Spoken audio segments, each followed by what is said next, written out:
Gulf खबरें में आप तमाम लोगों को वेलकम करती हैं। आज की वीडियो तमाम लोगों के लिए बहुत ही ज़्यादा इम्पोर्टेंट है और एक बहुत ही बड़ी ब्रेकिंग न्यूज़ है, क्योंकि पाकिस्तान से सऊदी अरब जाने वाली फ़्लाइट का इंतहाई अफसोसनाक हादसा पेश आया है।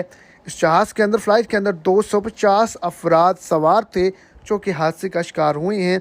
कितने लोग हलाक हुए हैं, कितने ज़ख्मी हुए हैं और ये हादसा कैसे पेश आया, क्या वजूहात बनी, वीडियो की तफसीलात को जानने के लिए वीडियो को एंड तक देखें ताकि आपको तमाम डिटेल्स की अच्छे से समझ आ सके। और अगर इस चैनल पर फर्स्ट टाइम है तो लाजमी से चैनल को सब्सक्राइब करें, वीडियो को लाइक करें और अपने दोस्तों तक इसको ज़्यादा से ज़्यादा शेयर करें।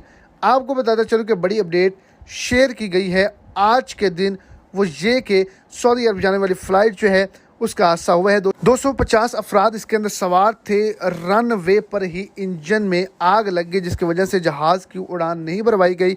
अगर ये जहाज़ जो है वो रास्ते में इस तरह का वाक़या जो है वो पेश करता तो हो सकता था बड़े हादसे का शिकार हो जाते तमाम लोग और इनमें लोग हलाक होते, लेकिन फ़िलहाल कोई भी ऐसा हादसा पेश नहीं आया।